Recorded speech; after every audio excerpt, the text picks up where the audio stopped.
throw. One-on-one, Davis has it. Touchdown! Carolina wins! Carolina is the Coastal Division champion! Javonte Williams to the left of Howell. He'll send him out into the flat right side. Howell looking, standing tall, lets it go, man there! Touchdown! Touchdown, Carolina! The pistol, Jackson behind him. Hands off to Jackson, he tried a jump pass, and it's intercepted! Surratt intercepts it! Holy cow, Carolina's gonna win! And off to Javonte Williams again, pops it to the left. Javonte leaps over a man, crosses the 50, trucks over a defender, spins by another. Goodness gracious, he's down to about the 15, and he did absolutely everything in one carry. Here's the shotgun snap to Aguilar. Drops back, pressure coming, Aguilar floats it up, incomplete! No flags! Head on back up the mountain! Carolina wins it in double overtime! Loftus, out of the shotgun, throws to the end zone, incomplete! Incomplete! The bell belongs to us! Carolina wins it! 47-45 in double overtime! Bernard fields it at the 26. Heading to the far side. Gio at the 35. Gio, he's at the 50. No, he's not. Yes, he is. Gio is going to take it for a touchdown. Are you kidding me?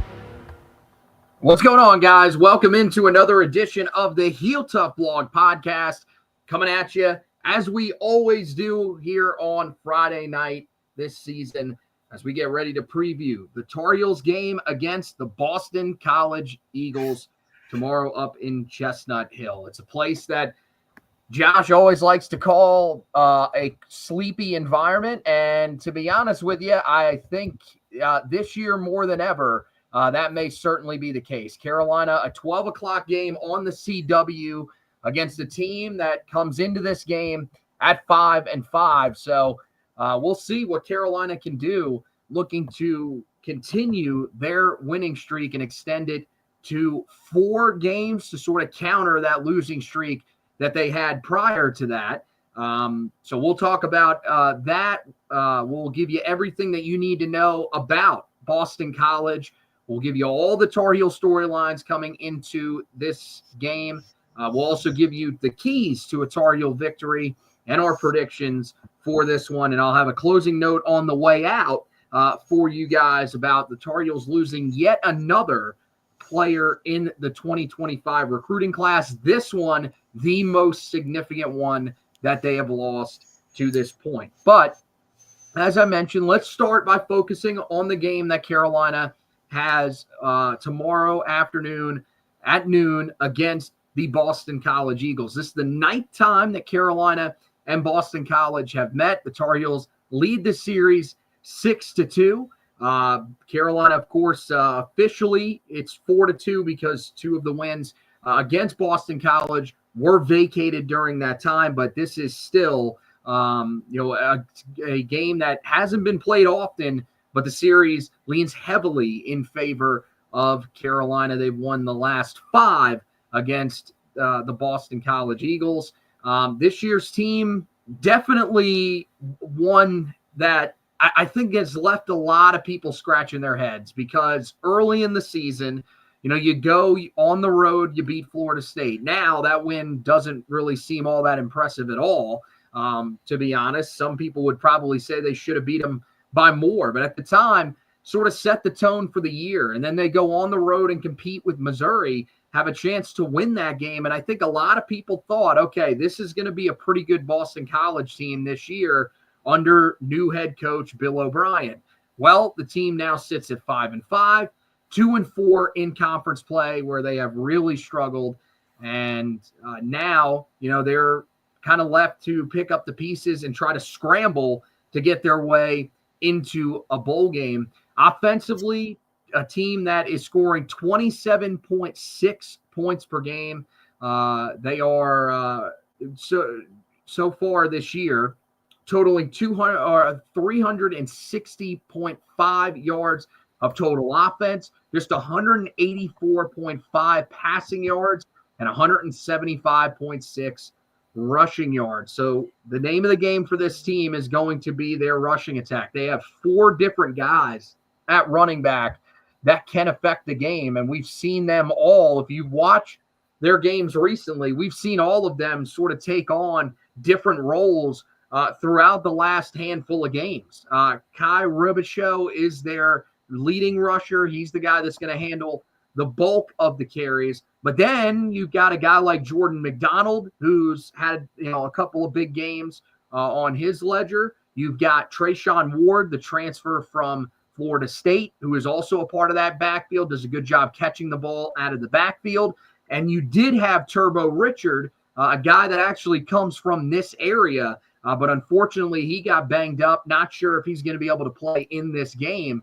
But that's really the focal point of their offense, especially with the fact that they are now using a different quarterback than the guy that led them for the majority of the season. Thomas Castellanos was their starting quarterback to begin the year. He had some success out of the gate, but really struggled passing the football as the season went along. It's why their passing yards number is so low. And so they choose, in the middle of their game a couple of weeks ago against Syracuse, they decide, okay, we're going to go to Grayson James to see if he can sort of change the way this offense is able to move the football.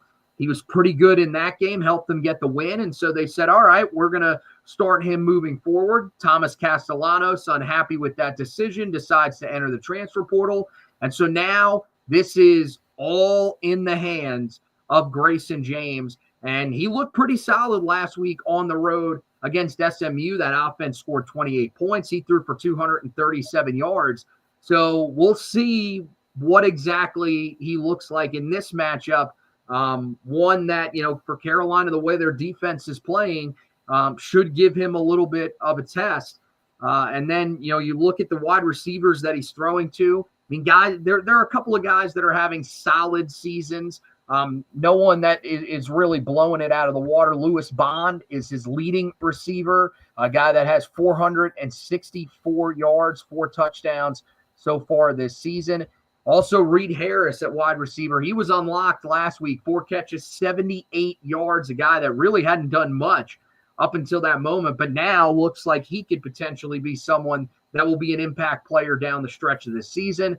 And, of course, guy that you'll have to keep an eye on is Kamari Morales, the tight end that Carolina is very familiar with, a guy that was a part of the room just last year, who has gone there and hasn't put up a ton of receiving yards, still better than some of his production at Carolina, but has done a much better job of finding the end zone more consistently there. Meanwhile, on the offensive line, this is a group that has graded out pretty well in run blocking, but has not done what they've needed to, especially here recently, in pass protection. Of the 6 players who have played extensive snaps so far this year, so over 300 snaps on the offensive line, 4 of them have allowed double-digit pressure, so this will be an opportunity for Carolina's defensive front in this one.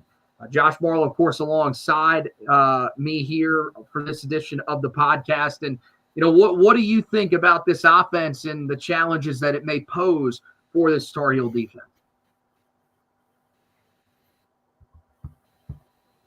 Well, I mean, you look at the run game, and that's where it starts and it ends. They want to run the ball. They want to shorten the game. That's why they've been as competitive as they've been at different times this year.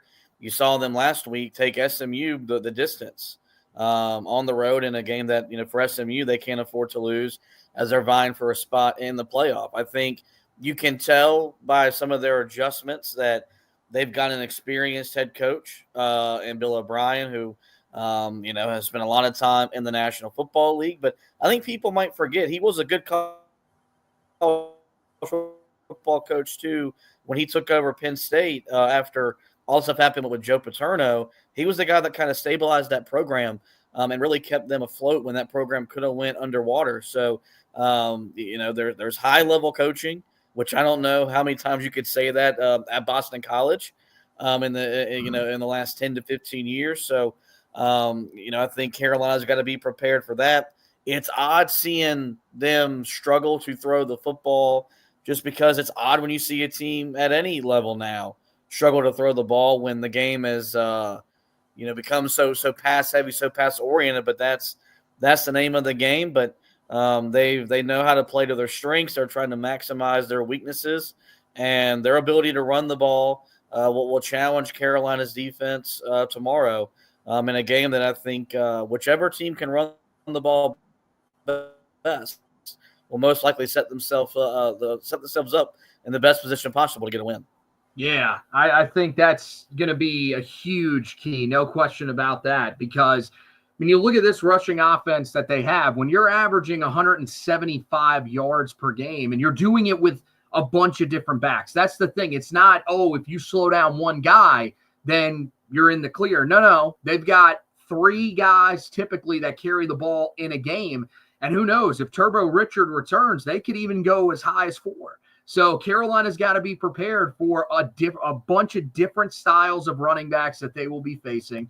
The good news is that beforehand, one of the reasons that they did run for as many yards as they do per game is Thomas Castellanos was a big part of that.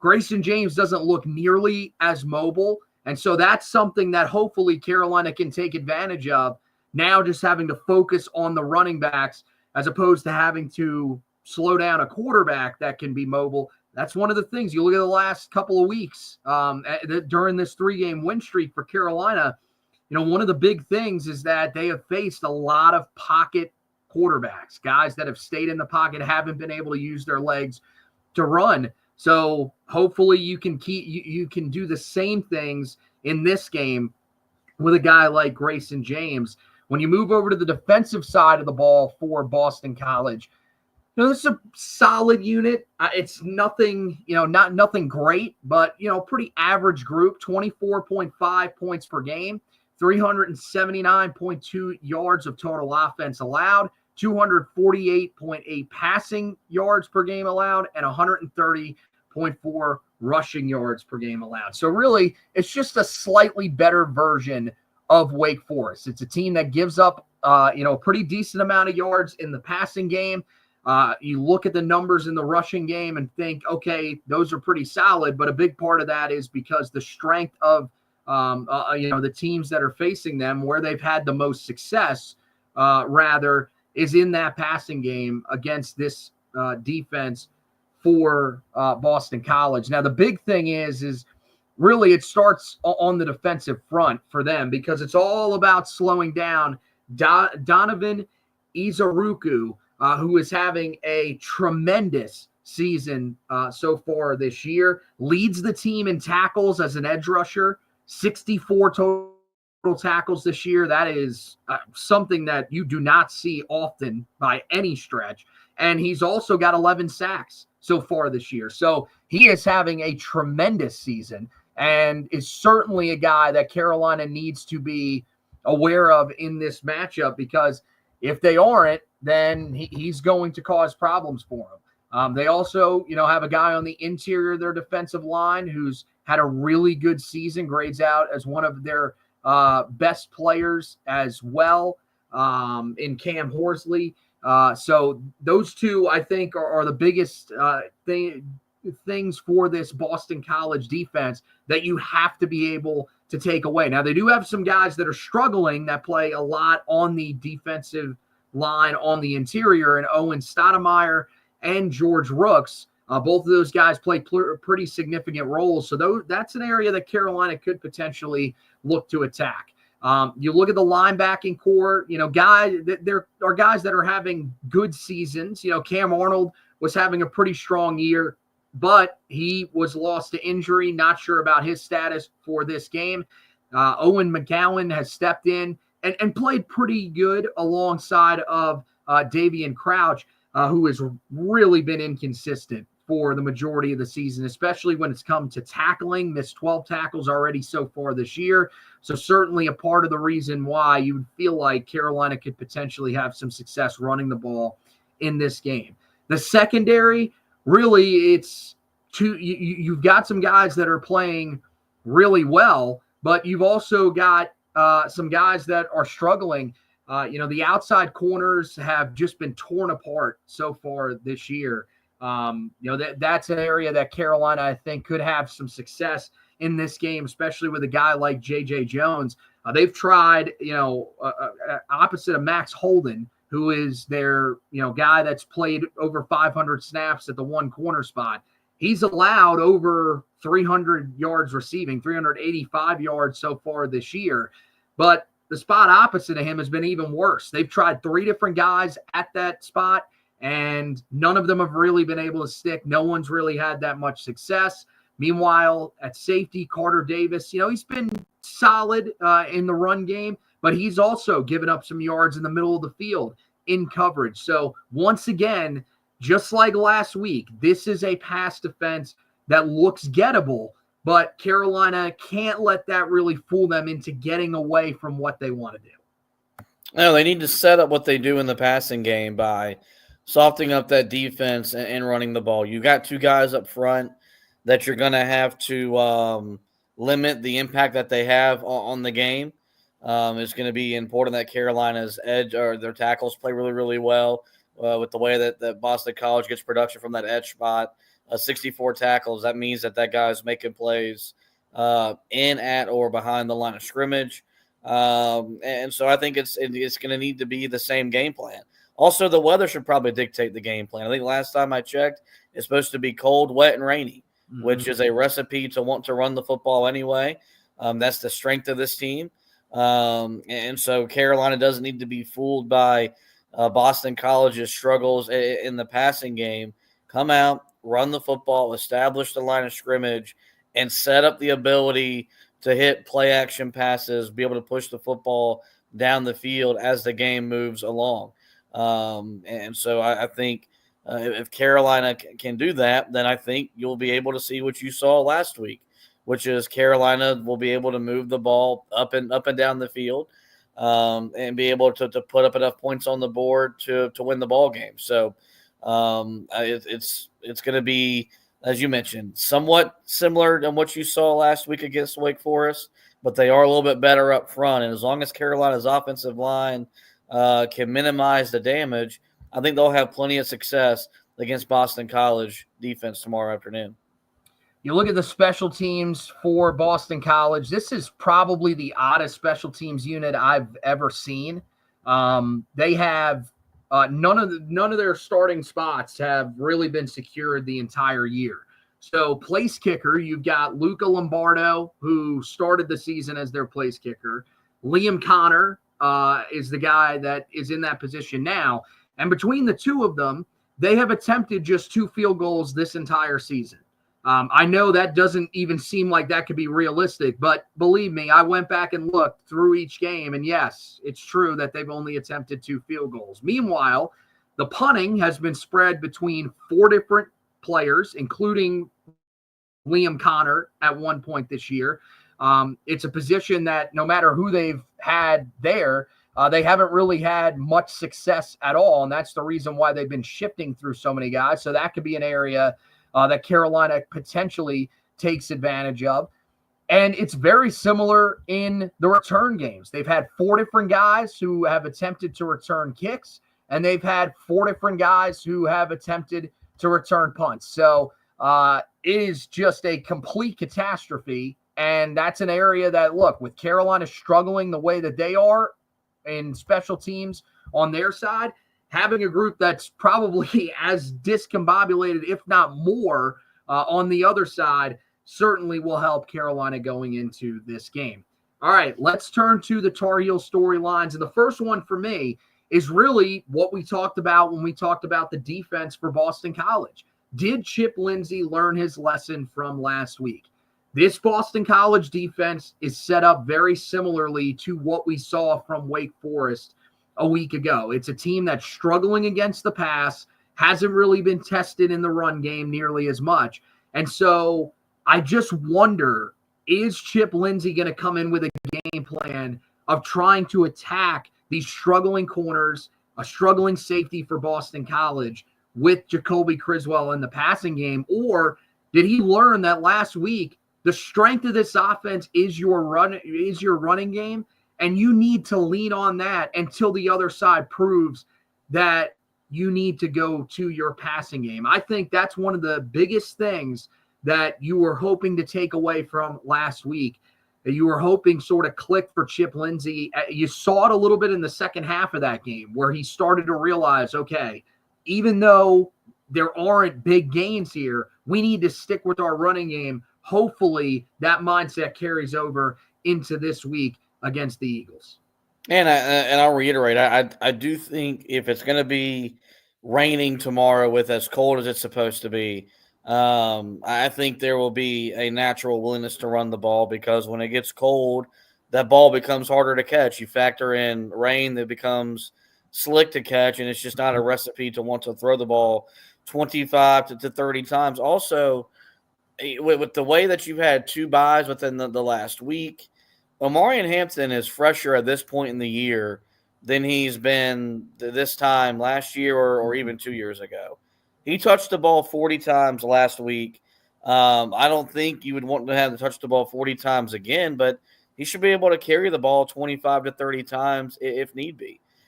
We've both been impressed with what Davion Goss has brought to the running game as well. So even if you want to give Hampton a drive off or two throughout the game to get your backup in there, then I think you could still be able to run the ball and move the ball effectively. So I think Chip Lindsey knows what's at stake these last 2 games, a chance to finish 8-4 and with real positive momentum, something Carolina hasn't really finished the season with either since Mack Brown's first year when they won their final 3 games of the regular season, or even the second year, even when they lost that bowl game during the COVID year. Mm-hmm. But the outlook of the program just seemed so bright. Ever since then, Carolina has yet to finish a season strong.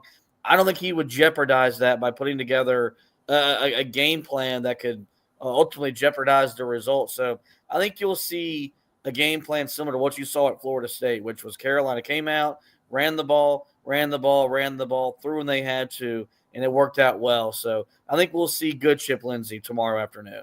Yeah, and one of the big things is you're right. I saw that forecast earlier today, and yeah, it's going to be in the low 40s.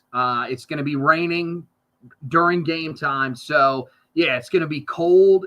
It's going to be wet. The biggest thing for Carolina, if they're going to run the football as much as we want them to, is going to become hold on to the football.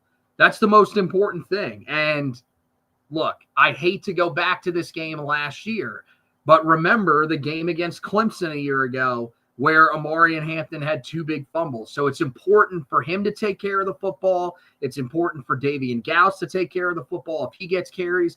And even potentially your quarterback, Jacoby Criswell, if they allow him to get the football. I think that's the thing. Maybe, they're going to be focused in on trying to slow down Hampton, especially after last week. So you got to get creative, even get the receivers involved at times. I think that could certainly be on the table, giving them some carries in this game. Another thing to keep an eye on the offensive side of the ball is this offensive line. And look, this group wasn't terrible a week ago. You don't run for the amount of yards that you do if your offensive line is terrible, but it was more inconsistent, especially one in pass protection. You saw first 2 drives of the game, Carolina allows 4 sacks. Now, they only credited 2 of those to the offensive line. So a part of this is that Jacoby Criswell in this game has to get the ball out quicker. He can't hold on to it forever. But the other part is that this group just has to be able to protect him. I mean, Trevion Green in this past game allows 7 quarterback pressures. This has been a growing issue with him as the season has gone along. He did a better job against Florida State, but he's still a guy that's allowed a lot of pressure so far this year. And then, another thing that was concerning to me was in that second half, the issues that Carolina dealt with opening up holes for Omarion Hampton.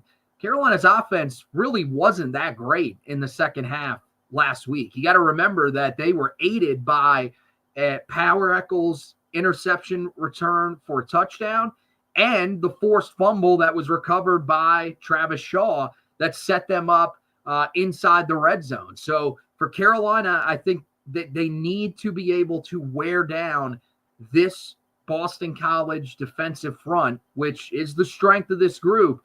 And the offensive line really has to play a more complete game than they did a week ago. Yeah, I mean, the issues with not being able to open up holes in the second half, I think you got to credit Wake Forest just making adjustments so they weren't getting gashed. It's not always just our inability to execute. It's the other guys on the other side of the line doing what they're being asked to do. And so I think they still did what they set out to do, which was wear down that defensive line. And when Carolina needed to run the ball, it felt like late in the second half, they were able to do so. Given how good that the Boston College defensive line is at the edge position, you imagine you got to put a tight end there and just help Travion Green out. Just help someone in there to chip, and just give him just some extra protection, and just someone else to kind of have his back if he's having troubles. And so I think that could be something that you look out for, just a different adjustment from what you've seen last week. This offensive line, since the first bye week, has played really, really well. And it's a big reason why they blew out Virginia, they blew out Boston College, and why they were able to beat Wake Forest. And so I think now that they're playing for a second straight week, they'll be in a much better rhythm than after taking another week off like they were when we saw them this time a week ago. And I think while the challenge is a little bit more difficult, I do think if you have the game plan that we've talked about, which is going to run the ball, we've seen this offensive line, when Carolina's been run-oriented, they feed off of that. Mm-hmm. And it permeates throughout this offensive line, and they get better as the game moves along. I think we'll see the offensive line play well enough to give this offense a chance to put up the type of points and the type of yards you have to put up on the road to win in this conference. You move over to the other side of the ball, and really can Carolina's defense replicate what they did a week ago? Because, look, you would love for them to turn it back to what they were able to do against Virginia and Florida State. Both of those performances were absolutely outstanding in all facets, especially by the defensive line. But last week was kind of the recipe for you to have success. It's create turnovers. Even if you're allowing yards, all you've got to do is create turnovers at the right times and, just find a way to slow down the run. I think those are two things that if Carolina can do that in this game, then they should have really no issue being able to beat this team. Maybe Grayson James goes out, throws for a ton of yards on you, looks like the future star of the ACC. Who knows? But I think if you bring the same recipe that you brought last week, it's going to be a successful one and allow Carolina to come out on the other side with a victory. Yeah, I mean, you said last week was the recipe. I think last week was more the blueprint of what we thought this Tar Heel defense was going to look like for the majority of the season, which was they bent. I think they gave it with 350-something total yards. Well, they didn't break. They only gave up 24 points. You should be able to win more often than not giving up 24 points. And that was something you saw Carolina was able to do a week ago. I think you're going to be okay with Boston College being able to move the ball from 20 to 20. But what happens inside that 20-yard line? Do you hold them to 3 or do you give up 6? And then when you get them in obvious passing downs, if you can get them to 3rd and 7 or longer, can you put enough pressure on the quarterback, whether it's with your front 4 or sending a blitz, to make an inexperienced guy make a mistake or two and put the ball in harm's way? And I think as long as Carolina can do that, which means by winning on 1st or 2nd down, then you'll see this defense do what they've done the last couple of weeks, which is force turnovers or force punts. That's the thing. Like, we talk so much about on offense winning on 1st and 2nd down. The same thing applies to the defense. Like, when this defense has struggled, it's because they're living in 2nd and 2s and 3rd and 1s. Not a whole lot you can do in that situation. But you get a team in 3rd and 7, that means Kamen Rucker, Des Evans, those guys are putting their ears back, and they're going and getting a quarterback. Jeff Collins can get creative and send an exotic blitz or two. that a young quarterback's not going to know how to handle. And then that's when chaos happens. So I think as long as you see that defensive line play the way they've played the last 3 weeks, both in the run game and the pass game, and they can keep this Boston College offense behind the chains, you'll see Jeff Collins coordinate this defense in a way that should allow his team to create pressure on the quarterback, which ultimately leads to either turnovers or incompletions, leads to punts. Well, yeah, and this team, more than any team that you've played maybe the entire season, if you get to 3rd and 4, definitely 3rd and 3, anything inside of 3 yards, they're probably running the ball. And if they're able to push you around, then they're going to have plenty of success. So they're going to do everything that they possibly can to eliminate the aggressiveness of Jeff Collins. So that's why you're right. It is important to win on those early downs and get them behind the sticks because, yeah, when this defensive line has really been able to get after the quarterback, it has made a world of difference.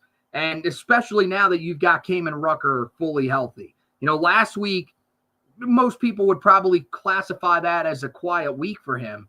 I mean, he still had 4 pressures in that game. So he's going to be a difference maker no matter what. And even, you know, last week, you know, he wasn't the guy that led the team in quarterback pressures. That was Des Evans. I know that the offensive line that you are facing, their tackles have been better than their interior guys, especially in pass coverage.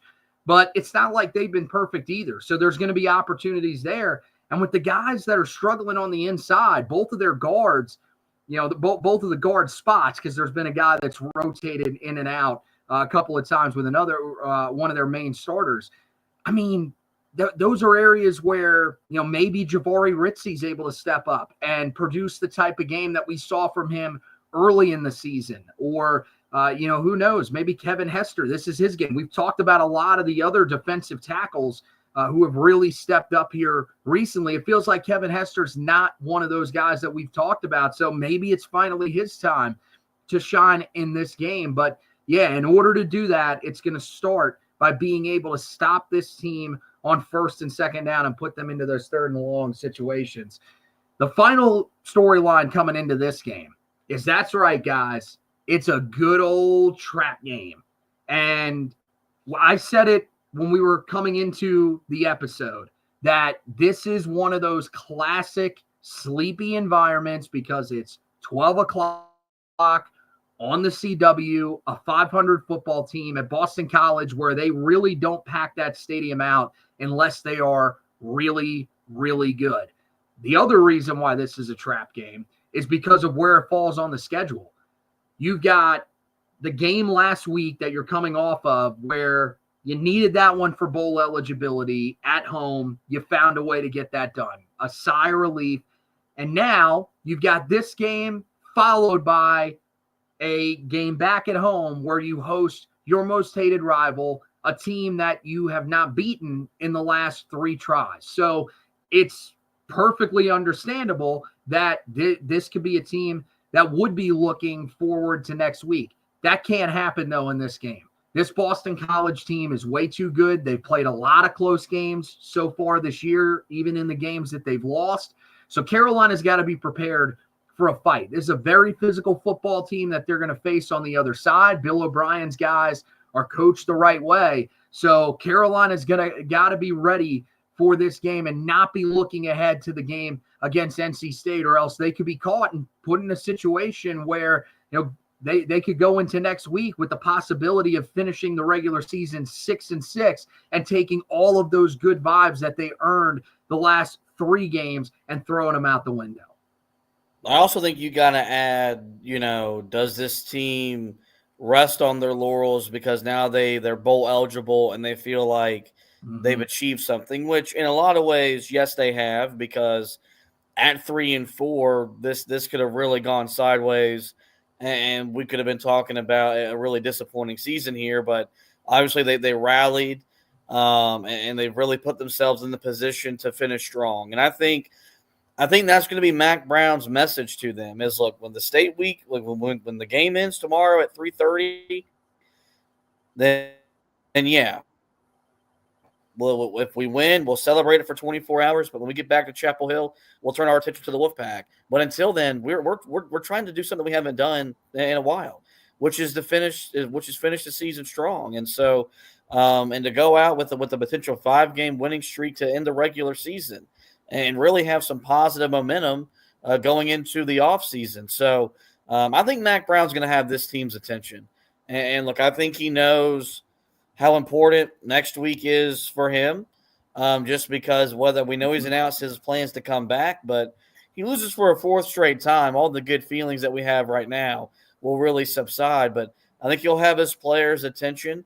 I think he'll point to what happened to State last night, and they lost on the road at Georgia Tech as a prime example of a team probably looking forward to a rivalry game as opposed to the opponent that was at hand, and maybe that played a role in why they got beat. There will be other results from around the country that you'll be thinking about the same thing as well. So I think this team will be dialed in. I think they'll be locked in and ready to go because I think they want to be the team that changes the narrative about finishing the season strong under Mack Brown, something we haven't seen since 2019.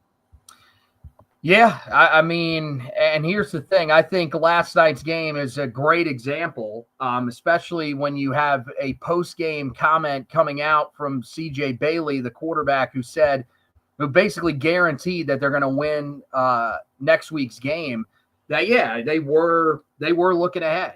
Now, part of it is that they just aren't a good football team either, and Georgia Tech's a better football team than them. That's why most people pick Georgia Tech going into that game.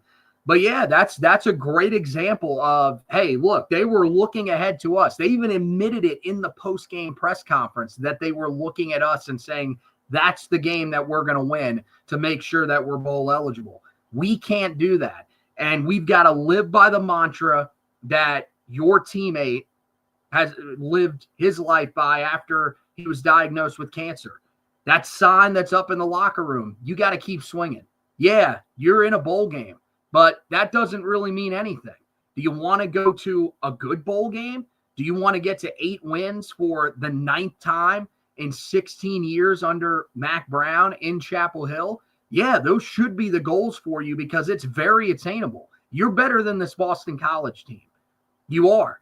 It's about going out there and actually taking it. And so with that, let's get into our keys to the game. And who knows, maybe that's the speech that you're going to need in order for this team to do what our first key to the game is, which is start fast.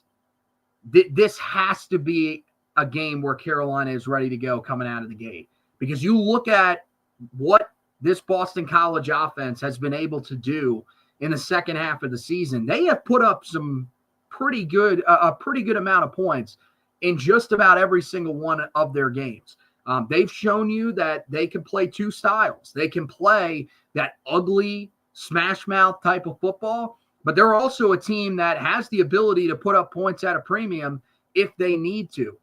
This could be one of those games where if Carolina's not careful and they come out of the gate stumbling like they did last week on offense, the weather could affect it a little bit, but you never know what Boston College could do on the other side. They could jump out to an early lead and have you playing from behind. That's not the recipe for success for Carolina. We've seen that the last few weeks that, Carolina, when they're winning these games, it's because they get out to decent starts and really are able to control the game. That has to be the way that Carolina starts in this game as well, amid what will be a downright terrible environment, especially with the weather conditions. Yeah, I mean, look, starting fast, you always point to the scoreboard. I also think it's just in terms of the way that the game's going to be played, which I look at established control at the line of scrimmage. And if you can do that, then you'll be able to dictate the scoreboard. And so I think it really starts with Carolina being able to settle into the game on both sides, being able to run the football, but also on the other side, being able to stop the run and really put them in obvious passing downs. This might be a game that Carolina is up 14-3 at halftime, but 14-3 might be too much for this Boston College team to come back from. And so yes, you want to see a fast start be reflected on the scoreboard. I want to see Carolina just come out and set the tone from the beginning. This is the way the game's going to be played. We're going to control the way the game's going to be played, and methodically over the course of 60 minutes, win the ball game. To me, this feels like a game that's going to be a workmanlike game for Carolina if they win. Maybe there's a chance they go up there and they just blow them out. I would not put it past Carolina because they blew out Florida State, blew out Virginia the last 2 times they were on the road. I don't get the vibe it's going to be that type of game, but if you can come out and set the tone early, this could be one that just over the course of 60 minutes, Carolina's talent and Carolina's depth wears down Boston College, and this game is put away by the time we get to the fourth quarter. Yeah, to me, it's energy and physicality. That's what you got to bring from the word go, because you know that you're going to see that on the other side. This is a game that means a lot to Boston College, because if they don't get this one, then your hopes lie on the final week of the season, which is never easy going into what is typically for a lot of teams a pretty significant rivalry matchup. So they're going to want to get it done in this game, and you know that they were an incredibly physical team, especially in the trenches. So Carolina's got to be ready for that. If they come out with the right mindset, then they're going to be perfectly fine. And you're right, even if it doesn't show up necessarily on the scoreboard as being a fast start, it would, just from watching the game, you'll be able to tell that this team started the game right. The second key to the game is something we've been harping on really the whole podcast. Run the football until they prove they can stop it. Yes, this is a Boston College defense that is struggling to slow teams' passing games down. There's no doubt about that. The cornerbacks have been torn apart for the majority of the season. But just like last week, it felt early in the game against Wake Forest that Carolina was really trying to force the issue and trying to play against the weakness of Wake Forest. You saw, though, that it was very clear that Wake Forest had not been tested. Their run defense had not been tested for the majority of the season because teams were having as much success as they were against the pass. This game, it's probably very similar. I don't think teams have really tried to run the football that much against them. I mean, go back, look at some of the teams that they've played recently that have had a lot of success. Team like Syracuse, I mean, yeah, they're a pretty solid rushing team with LaQuinn Allen. They didn't try to run the ball really that entire game. It was pretty much just pass, and pass some more. So for Carolina, I think you've got to come out and make them prove to you that they can stop the run. If they do that, then yeah, okay, start to try to exploit that passing game. But that passing game will be there. It'll be opened up by that running game if you stick to it and use that as the thing that drives your offense down the field. Yeah, look, Omarion Hampton is the best player on the field tomorrow for either team. And that should be made known by the amount of times he touches the ball early and often. He touched it 40 times combined a week ago, 35 carries, 5 catches. I'm not calling for that same type of workload in this game, but he should have 25 to 30 touches of the football tomorrow. And Davion Goss should probably get anywhere from 8 to 10 carries as well. Jacoby Criswell should also be able to use his legs to soften up that defense and really make them have to account for everybody in the backfield, their ability to run the football. Last week, Carolina tried to pass to set up the run. Made a lot of sense with the way that Wake Forest's defense had played.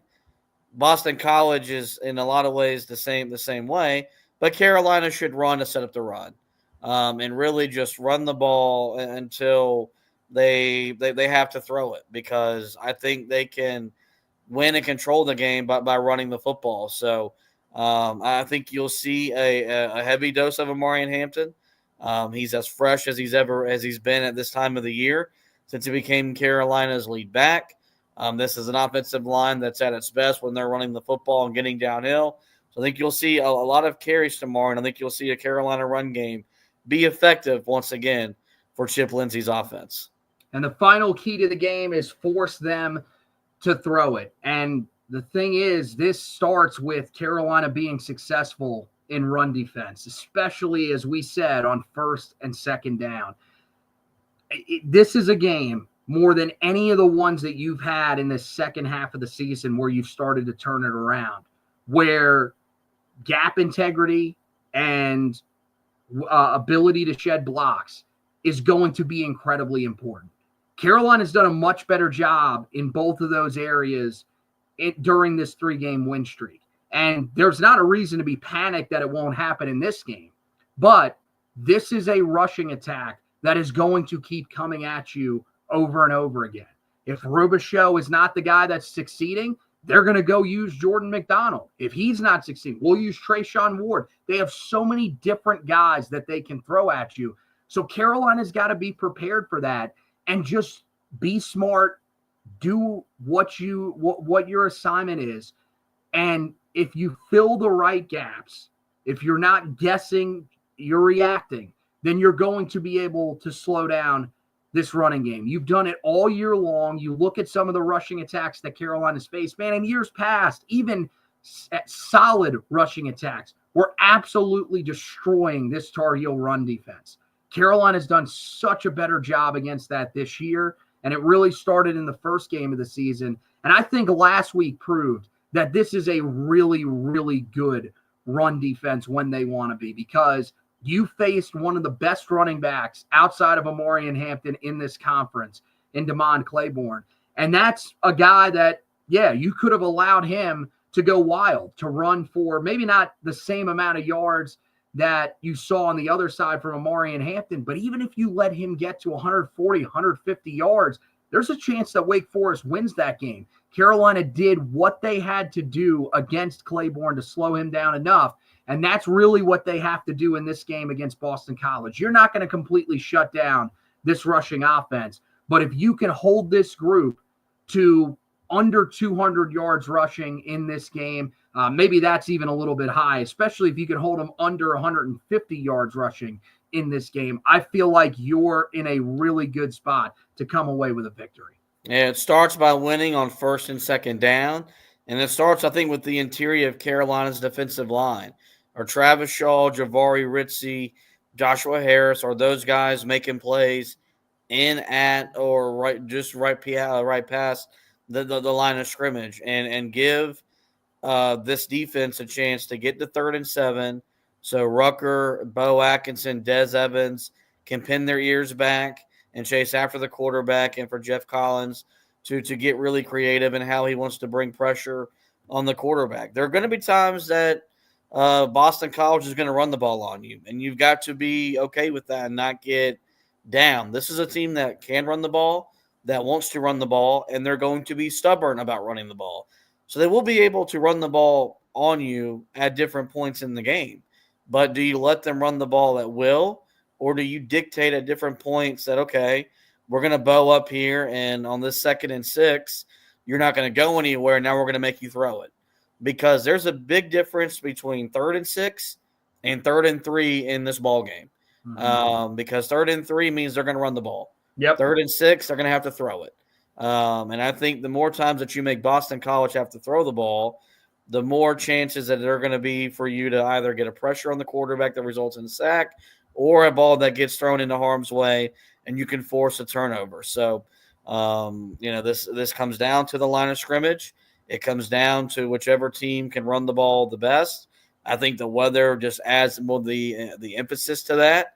And so I think Jeff Collins and this defense will be hell-bent in selling their souls tomorrow to make sure they limit the damage that Boston College does in the running game. Because if this is a game that they run for 200-plus yards on you, it's going to put them in position to have this game closer in the fourth quarter than it probably should be. Yeah, I definitely misspoke there. I think 150 yards or less is the number that you'd want to be at in this game. And here's the thing, forcing them to throw it, you might say, well, Grayson James had some success last week against SMU. Look, if he goes out there in low 40 degrees, rainy conditions, and just tears you up, there's really nothing that you can do about it. At that point, it's either your secondary just isn't that good, and that's something that you have to deal with, especially at this point of the season. Or, like I said earlier, he might just be the next great quarterback in this conference. I would rather live with that than allowing this team to run the football all over you, which we knew was the strength of them coming into this game. And you just feel beat down and dejected about we couldn't even stop this team from doing what we knew they wanted to do coming in. So let's get to our predictions for this game. What do you see happening tomorrow, 12 o'clock on the CW up there in Chestnut Hill? Yeah, I hope for my mental state Carolina wins because we got a pretty late basketball game we got to stay up and watch tonight. We're all going to be running on edge tomorrow, maybe running on 6 hours of sleep or less by the time we get ready to sit down and watch this game. So I hope for that sake Carolina wins. And also, man, I just want to finish the season strong. Mm-hmm. And I really want to have some positive momentum going into this NC State game. So I can feel pretty confident that we can go and finally beat the Wolfpack. So I think Carolina is the better team. I think they're the better coach team. I think even though Boston College is playing for bowl eligibility, I think Carolina's playing for something pretty big too. And I think they understand the opportunity that exists in front of them. And no, they're not in the position they were the last couple of years where a strong finish might have meant a berth in the ACC title game or a New Year's Six bowl game. But a strong finish would go a long way for the future of this program under Mack Brown and beyond. Carolina has the best player. I think Omarion Hampton continues on his special season. I think Carolina wins this game going away 31-14. Yeah, I would take that in a heartbeat. No question about that.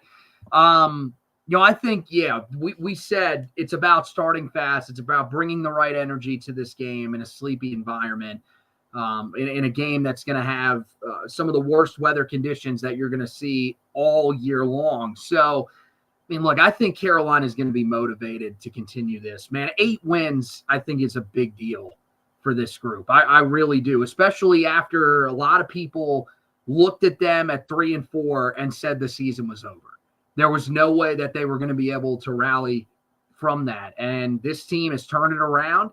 They're playing some really good football right now. And I think this group is going to be confident rolling into this game. They know what they have to do, which is stop the run, allow their run game to have success up front. And look, this year, more than in years past, when Carolina has struggled to close the season, where the team was getting dominated in the trenches, this is a group that's held up a heck of a lot better against some decent competition down there. So I think once again, against a very physical Boston College team, Carolina will be up for the fight. Now, I do think they will be in for a fight in this game. To me, there's absolutely no question about that because I think Boston College, you look at the games that they played throughout the majority of the season, just about every one of them is close. This is not a team that gets blown out. It just doesn't happen. So I think this will be a game that'll be played in a phone booth. It'll be two teams that'll be leaning on each other in the fourth quarter. But I trust this Carolina team, the way that they've been playing recently. They have the best player on the field, as you said, in Omarion Hampton. I think that'll show in the fourth quarter when Carolina needs it. I think they pull out a victory in this one, 27-24 over the Boston College Eagles. Now, real quick before we get out of here, I mentioned at the start of this edition of the podcast that Carolina lost another commitment in the 2025 class, and it's their most significant. They lost the second best player in this class that they have to this point. Now, they are working on getting a very significant piece in Isaiah Campbell, the 4-star defensive lineman, but they lost maybe the future of their offensive line, especially, the tackle spot in 4-star offensive tackle Alex Payne, who took a visit last week to USC and has now flipped his commitment as of earlier this evening to the Trojans. This is a massive loss. And at this point, it really just feels like teams are coming in and picking what they want from Carolina's recruiting class. Like, you are now down to 10 guys that are committed to this class. This class, according to 24/7 Sports composite team rankings, is now all the way down to 78th in this recruiting cycle. That is the third worst recruiting class amongst power conference programs. The only programs that have a worse recruiting class to this point are Louisville, which keeps you out of the basement of the ACC, and Purdue. That's it. And you're a team that currently is bowl eligible at 6-4. So it's honestly unexplainable how it's gotten this bad. Carolina just has not been able to retain the guys that they have landed. And yeah, there have been big fish that have come after some of these guys, but it's still, it doesn't matter. Carolina has to find a way. They cannot lose anybody else in this class, especially their quarterback in Bryce Baker. That is potentially the future of this class. Carolina needs to do everything possible to hold on to him. And who knows? Right now, I mean, when it comes to Payne, I mean, he was a guy that got offered a month ago.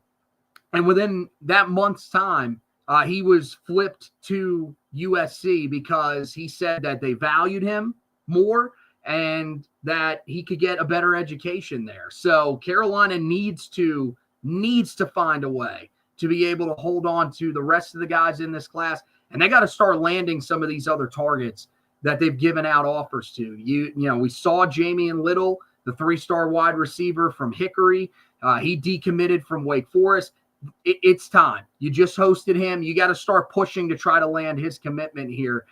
Same thing with Isaiah Campbell. And I know that, you know, early signing day is coming up here, but this is what really makes it difficult when people are arguing about the recruiting prowess of Mack Brown and saying that's the reason that you want him to stay. I mean, multiple people brought that up when they were making the case for him to stay. Well, he's got to keep this recruiting class together. He's not doing a good job of that right now. So, I mean, for Carolina, that early signing day cannot come soon enough, and they have to do everything to try to land Isaiah Campbell, get a big-time name in here, a guy that's incredibly highly ranked inside of the top 40 in the 24/7 Sports composite rankings as of right now. A guy that's right on the edge of being a 5-star, and then land a couple of other supplementary pieces around it just to have a just decent recruiting class here. And then they're going to have to hit the transfer portal extremely hard.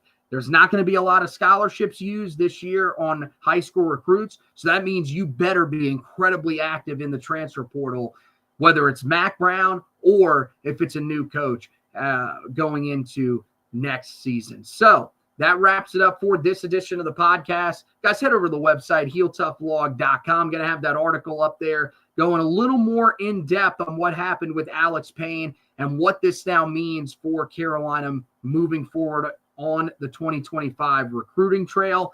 Also going to have the game preview for Boston College up there where we'll go a little more in depth. The injury reports, the projected starting lineups will be up there as well as that weather forecast. We'll update that for you guys here tonight and then early on tomorrow as well to make sure that is up to date so that you have all the information that you need heading into the matchup with Boston College. And then after the game is over, of course, we will be recapping the game for you guys and then getting prepared for, that's right, the final regular season game of the year, Senior Day against NC State. We'll have all the information that you need to know. Injury report will be out early in the week, and any other information around the program will be available to you. Meanwhile, on the basketball side of things, Josh told you it's going to be a late night for a lot of us. Some of you guys may actually be going to take a nap here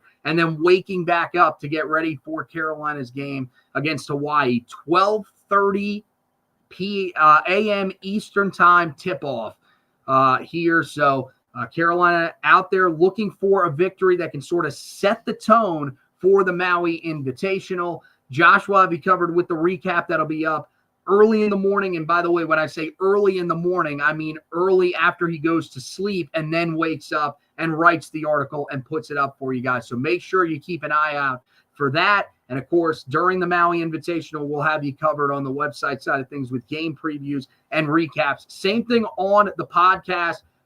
This is, one of those weeks where it gets hectic because you are recapping and previewing games in the same day. But we're going to do that for you guys. However long Carolina is out there in Maui, we'll be giving you those previews and recaps on the podcast side of things. So make sure that you subscribe to the Four Corners podcast, wherever you get your podcast. Same thing with the Heel Tough Blog podcast. And when it comes to all of the latest news and opinions on the Tar Heels, HeelToughBlog.com is the best place to go. And we encourage you, check it every morning for the latest around both Tar Heel football and Tar Heel basketball. So once again, that wraps it up for this edition of the podcast. Want to thank Josh for hosting with me. Want to thank you guys for watching and listening. And as always, go Tar Heels.